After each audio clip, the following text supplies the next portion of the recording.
الله من الشيطان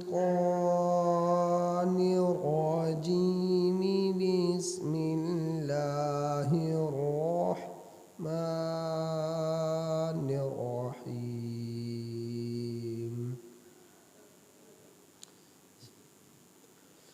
وإن امرأة خافت من بعلها نشوزا أو إعراضا فلا جناح عليهما أن يصلحا بينهما صلحا، والصلح خير. وأحضرت الأنفس الشح، وإن تحسنوا وتتقوا فإن الله كان بما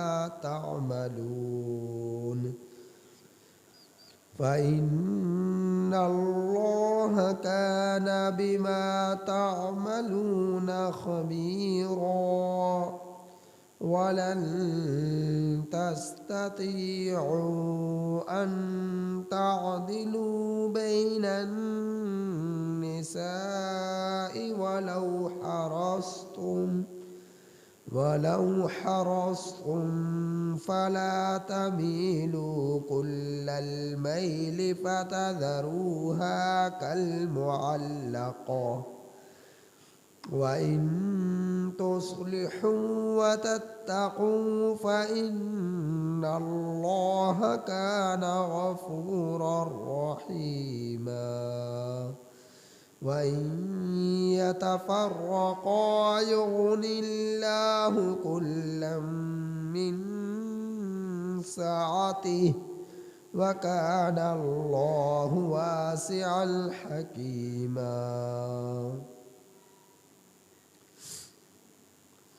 یہ سورۃ النساء کی آیت نمبر 128 تک 130 تک آپ احباب کے سامنے تلاوت. یہ سورۃ النساء کی آیت نمبر 128 تک 130 تک آپ احباب کے سامنے تلاوت. ان آیات کریمہ کا ترجمہ یہ: وَإِنِ امْرَأَةٌ، اور اگر کوئی عورت خافت خوف کرے من بعلها اپنے خاوند سے نشوزن بد دماغی کا او اعراضن یا اعراض کرنے کا فلا جناح علیہما تو کوئی گناہ نہیں ان دونوں پر، کوئی حرج نہیں ان دونوں پر، کوئی گناہ نہیں ان دونوں پر،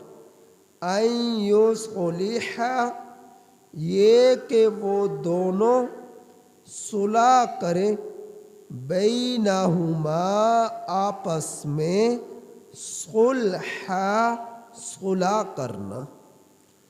اور اگر کوئی عورت خوف کرے اپنے خاوند سے بد دماغی کا یا اعراض کرنے کا تو کوئی گناہ نہیں ان دونوں پر اس بات میں کہ صلح کریں وہ دونوں آپس میں صلح کرنا. والصلح خیر، اور صلح ہی بہتر ہے. وَأُحْضِرَتِ الْأَنفُسُ الشُّحَّ، اور نفس کو حاضر کیا گیا ہے بخل میں، اور نفس کے نفوس کے جانوں کے قریب کیا گیا ہے بخل۔ وَإِن تُحْسِنُوا، اور اگر تم لوگ نیکی کرو، وَتَتَّقُوا، اور ڈرتے رہو، تقوی اختیار کرو، پرہیزگاری اختیار کرو، فَإِنَّ اللَّهَ، تو بے شک اللہ تعالی، کان بما تعملون خبیرا، جو کچھ تم کرتے ہو باخبر ہے۔ وَلَن تَسْتَطِيعُوا، اور ہرگز تم طاقت نہیں رکھ سکتے اس بات میں کہ ان تعدلوا، یہ کہ تم لوگ انصاف کرو،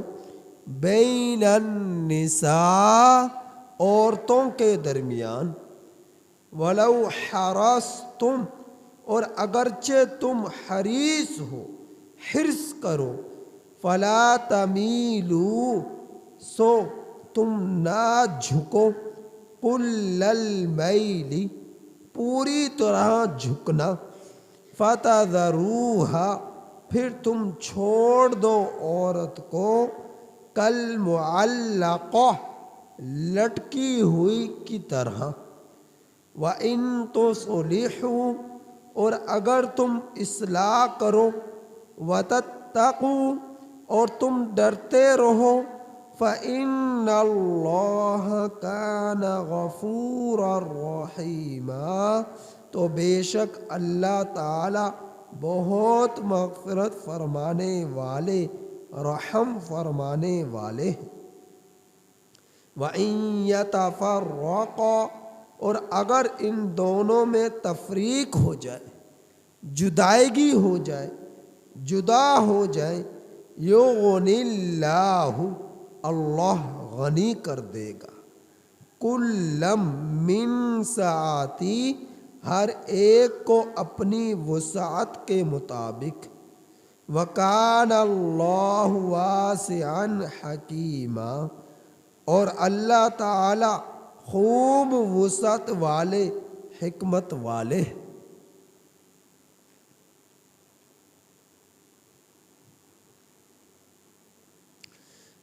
اللہ جل جلالہ نے اس رکوع میں صحابہ اکرام رضی اللہ تعالیٰ عنہم اجمعین نے نبی کریم صلی اللہ علیہ وسلم سے خواتین کے بارے میں مسائل پوچھے، ان کے حقوق کے متعلق، تو اللہ تعالیٰ نے اس پورے رکوع کی آیات نازل فرما دی، اور اس رکوع میں خواتین کے کچھ حقوق کا تذکرہ فرمایا، اور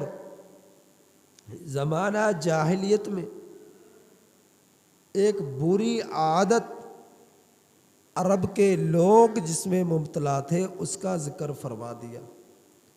وہ کیا تھی کہ جس کے بارے میں مفصل تفصیل ہو چکی کہ کسی شخص کا چچا تایا فوت ہو جاتا اور پیچھے بیٹی لڑکی چھوڑ جاتا اور کوئی اس کی اولاد میں موجود نہ ہوتا، تو یہ کزن اس لڑکی کے ولی بھی ہوتے اور اس کا خیال بھی کرتے، لیکن خیال ایسا ہوتا کہ اگر تو وہ لڑکی خوبصورت ہے تو اس سے نکاح کر لیتے، اور اگر وہ لڑکی خوبصورت نہیں ہے تو اس کا نہ خود نکاح کرتے اور نہ اس کا کسی سے نکاح ہونے دیتے۔ کیوں؟ تاکہ اس کے وراثت میں جو جائیداد آئی ہے، پراپرٹی آئی ہے، اس کے ہم لوگ مالک ہو جائیں۔ اللہ تعالیٰ نے اس کا ذکر کیا پچھلی آیات کریمہ میں، وہ میں بیان کر چکا تھا۔ ان آیات کریمہ میں زوجین کے حقوق مقرر بیان فرمائے کہ اگر کوئی عورت اپنے خاوند سے یہ خوف کرے کہ یہ مجھ پر ظلم کر رہا ہے، مار پیٹ کر رہا ہے، جھگڑا کر رہا ہے، یا اس کی کوئی ایسی عادت نظر آ رہی ہے، اس کا رویہ نظر آ رہا ہے کہ جس سے اس کے اعراض سمجھ میں آ رہا ہے کہ یہ اعراض کر رہا ہے، دوری اختیار کر رہا ہے، تو یہ جھگڑا جو پیدا ہوا، یا تو وہ شخص، وہ خاوند عقل سے فارغ تھا، دماغی تو توازن اس کا ٹھیک نہیں تھا، تو پھر اس کے لیے کیا ہے، پھر تو وہ معذور ہے۔ اور اگر وہ دماغی توازن بھی اس کا ٹھیک ہے اور سمجھدار ہے، عقل مند ہے، اس کے باوجود عورت پر ظلم کرتا ہے، مار پیٹ کرتا ہے، اس کا حق ادا نہیں کرتا، اس کو وقت نہیں دیتا اور اس سے اعراض اختیار کرتا ہے، تو اللہ تعالیٰ نے فرمایا کہ وہ دونوں آپس میں صلح کریں، کوشش کرے کہ صلح ہو جائے، جھگڑے ختم ہو جائے، اعراض ختم ہو جائے، ناراضگیاں دور ہو جائیں اور آپس میں نبھا پیدا ہو جائے۔ اور اللہ نے پھر فرمایا ان یصلحا بینہما صلحا، آپس میں ان دونوں کا صلح کرنا ہی بہتر ہے، طلاق کی بنسبت، جدائیگی کی بنسبت ان کا آپس میں صلح رکھنا ہی بہتر ہے۔ اور فرمایا کہ اللہ رب العزت نے نفوس میں بخل کو قریب کیا ہے، ہر ایک یہ چاہتا ہے، ہر ایک اپنی ضد پر اڑا ہے کہ میں ٹھیک ہوں، عورت اپنی ضد پر اڑی ہے، خاوند اپنی ضد پر اڑا ہے، اور دونوں اپنی ضدوں پر جب اڑے ہیں تو نوبت پھر طلاق تک پہنچتی ہے۔ تو نفوس کے اندر بخل پیدا کیا گیا ہے۔ تو حکماء فرماتے ہیں بنسبت عورتوں کے، بنسبت مردوں کے، عورتوں میں ضد زیادہ پائی جاتی ہے۔ جب یہ خواتین آپس میں ضد پر اڑ جائیں تو پھر جلدی سے جھکا نہیں کرتی، اپنی ضد کو چھوڑا نہیں کرتی۔ تو حکماء فرماتے ہیں کہ بنسبت اور مردوں کے عورتوں میں ضد زیادہ پائی جاتی ہے، تو ان کو معذور سمجھا جائے، ان کی اصلاح کی جائے، انہیں پیار سے محبت سے سمجھایا جائے۔ اور خاوند اگر خود ظلم کر رہا ہے تو اللہ تعالیٰ سے ڈرے کہ اللہ رب العزت نے اس کا رشتہ میرے ساتھ جوڑا ہے، اور یہ اپنے ماں باپ، بہن بھائی، خاندان، قبیلہ سب کچھ چھوڑ کر میرے خاطر یہاں پر آ چکی ہے، اب جو بھی کچھ ہوں میں ہی اس کے لیے ہوں، اور اگر میں اسے گھر سے نکالوں گا تو یہ بیچاری کہاں جائے گی، اور اگر اس پر ظلم کروں گا تو یہ بھی ذہن میں رکھے کہ جس طرح میں اللہ کا بندہ ہوں یہ بھی اللہ کی بندی ہے، اگر میں ناانصافی کروں گا تو مجھے اپنے رب کے حضور جواب دینا پڑے گا، اگر ظلم کروں گا تو اپنے رب کے حضور جواب دینا پڑے گا، اگر مار پیٹ کروں گا تو اپنے رب کے حضور جواب دینا پڑے گا۔ تو اللہ کا جس طرح اللہ نے اسے وجود دیا ہے اسی طرح عورتوں کو بھی وجود دیا ہے، تو اللہ رب العزت سے مرد خاوند ہمیشہ ڈرتے رہے عورتوں کے بارے میں، اور انہیں معذور سمجھے، اگر ضد پر اڑ جائیں، اگر وہ نہیں جھکتی تو تم جھک جاؤ، تمہاری شان میں کوئی فرق نہیں پڑے گا کہ رشتہ زوجیت قائم رہے۔ خاوند کے لیے تو بیویاں اور مل جائیں گی، لیکن ایک عورت جس میں عیب لگ جائے طلاق کا، پھر جلدی سے اسے رشتہ نہیں ملا کرتا، اسے رشتہ نہیں ملا کرتا۔ تو یہ نہ سمجھے کہ اسے میں طلاق دے دوں گا اور آ جائے گی تو اس کے ساتھ 1000% میرے تعلقات ٹھیک گزریں گے، تو ایسا بہت کم ہوتا ہے۔ تو اللہ رب العزت نے عورتوں کے نفوس کو ہی ایسا بنایا ہے کہ ان میں بنسبت مردوں کے ضد زیادہ پائی جاتی ہے، اکڑ زیادہ پائی جاتی ہے، وہ جلدی سے اپنے آپ کو خاوند کے سامنے جھکاتی نہیں۔ لیکن بہت ساری خواتین ایسی بھی ہیں جو اپنی پوری زندگی اپنے خاوند کے ساتھ گزار دیتی ہیں اور اف تک خاوند کو نہیں کہتے، اللہ سے ڈر کر، آخرت کو سامنے رکھ کر اور خاوند کو اپنا سب کچھ سمجھ کر، جن میں جو اپنی عقل کا استعمال کرتی ہیں کہ میرے لیے جو کچھ ہے میرا خاوند ہے، اللہ نے حکم دیا ہے اس کی اتباع کا، نبی کی زندگی سے ہمیں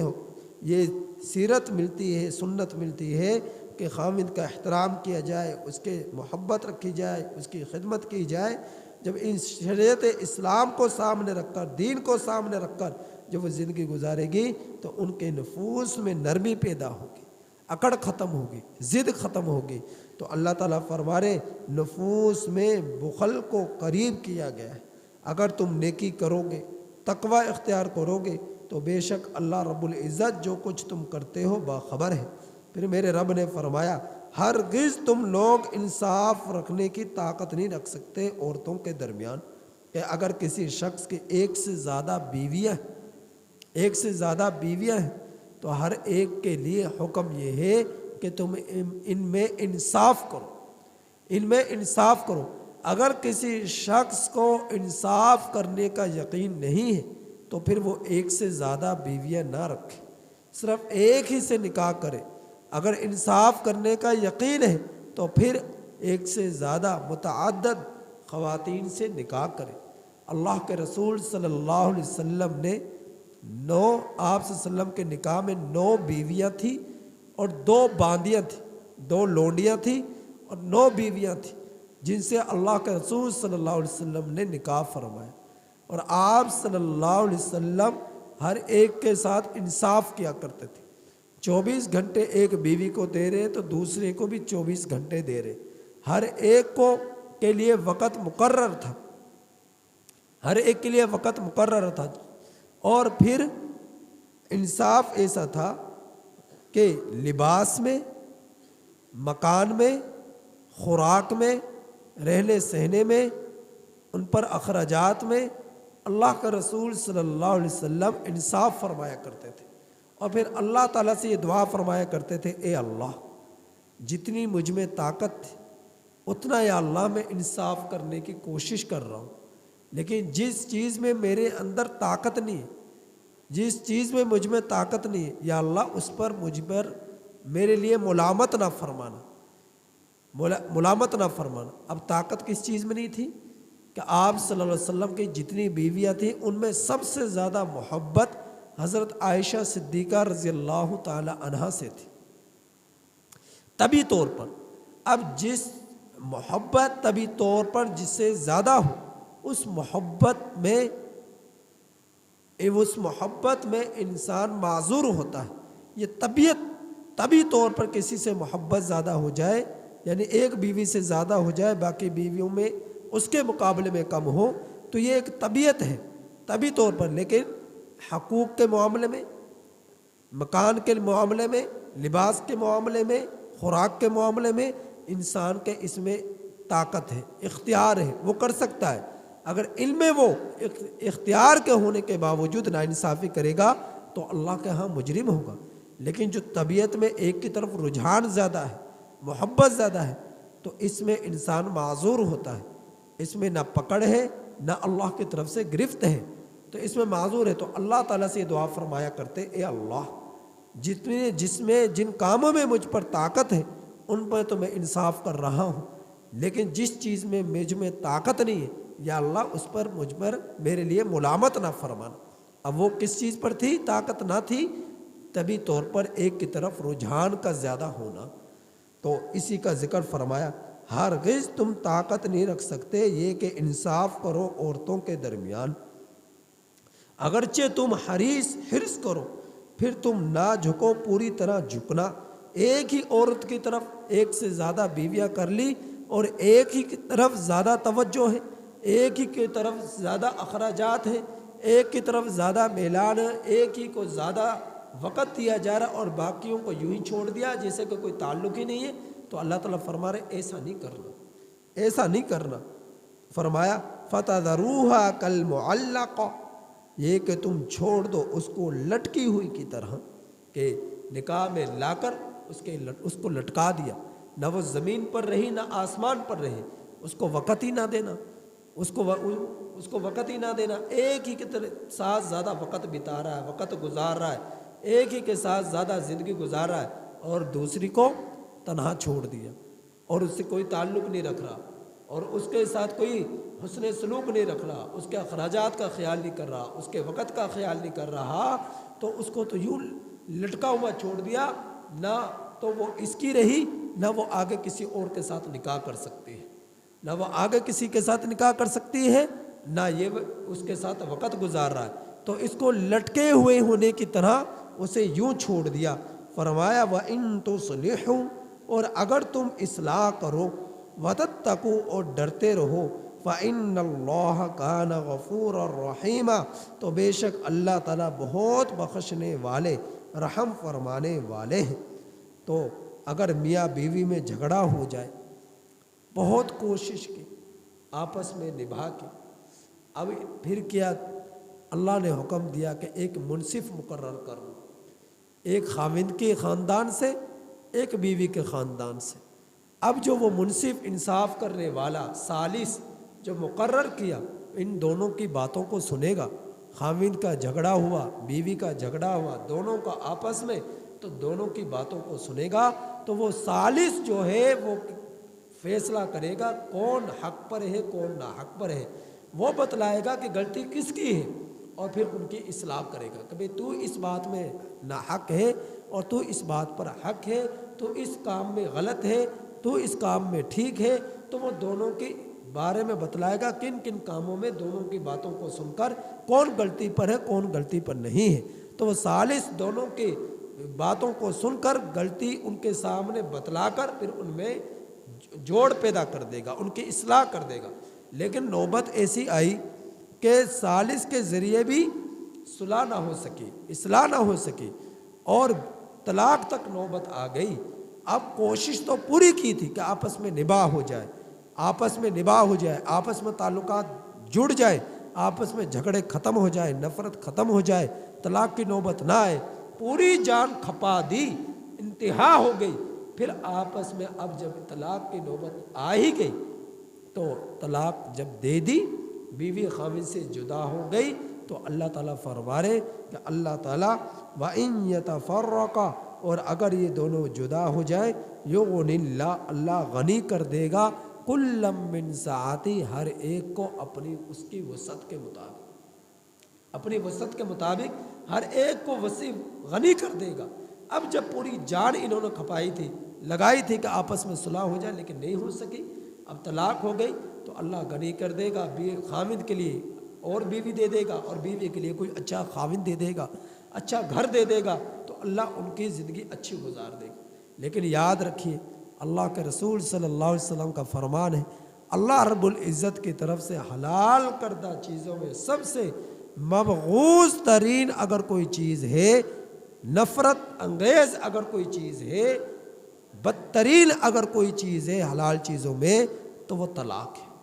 اللہ رب العزت اس چیز کو پسند نہیں فرماتے، لیکن اس کی اجازت ضرور دی ہے، لیکن وہ بھی تب جب انتہا ہو جائے۔ ایسا نہیں کہ جب منہ اٹھایا اور طلاق دے دی، جب دل چاہا ایک تماشا بن گیا، نکاح کر لیا اور جدا کر دیا، تو ایسا نہیں ہونا چاہیے، اللہ کو جواب دینا پڑے گا۔ تو فرمایا وَكَانَ اللَّهُ وَاسِعًا حَكِيمًا، اور اللہ تعالیٰ خوب وسعت والے ہیں، حکمت والے ہیں۔ اب اللہ کی اس میں حکمتیں ہیں، دنائی ہیں ان مسائل میں کہ اللہ رب العزت نے جو مقرر فرمائے ہیں کہ خاوند بیوی کی زندگی میں کیا حکمتیں رکھی ہیں، طلاق میں کیا اللہ رب العزت نے حکمتیں رکھی ہیں، تو اب خاوند بیوی ایسی ان زوجین کی زندگی گزرے کہ دونوں ہی اپنے رب سے شکر اور صبر کے ساتھ زندگی گزارے، کہ شکر کریں گے تب بھی اللہ انہیں جنت نصیب فرمائے گا، اور اگر صبر کریں گے تب بھی اللہ انہیں جنت نصیب فرمائے گا۔ اگر خاوند بد دماغ ہے، وہ ظلم کرتا ہے، مار پیٹ کرتا ہے، بیوی اس کے ساتھ جڑی رہے، اس کے ساتھ زندگی گزارتی رہے اور اس کی اصلاح کی کوشش کرتی رہے۔ اور اگر بیوی بد دماغ ہے، وہ ضد پر اڑی رہتی ہے، بات بات پر طنز کرتی ہے، جھگڑا کرتی ہے، تو خاوند اسے معذور سمجھے اور اس کو اپنے رشتہ زوجیت میں جو ہے جوڑے رکھے کہ یہ بیچاری اگر اس سے جدا ہو گئی تو کہاں جائے گی، کن کن لوگوں کی ظلم کا شکار ہوگی، تو کوشش کرے کہ ان کے ساتھ نبھا کو بدستور باقی رکھے، جھگڑے پیدا نہ ہوں، دوریاں پیدا نہ ہوں، طلاق کی نوبت نہ آئے کہ یہ اللہ کے ہاں مبغوض ترین عمل ہے، اس سے بچتا رہے۔ تو اللہ رب العزت نے جو احکامات مسائل قرآن حکیم میں بیان فرمائے ہیں، اگر ان کو ہم سامنے رکھ کر زندگی گزاریں تو اللہ کے فضل سے ہماری دنیا بھی اچھی بن جائے، آخرت بھی اچھی بن جائے۔ اللہ سے دعا ہے کہ اللہ تعالیٰ عمل کی توفیق عطا فرمائے۔ الحمدللہ رب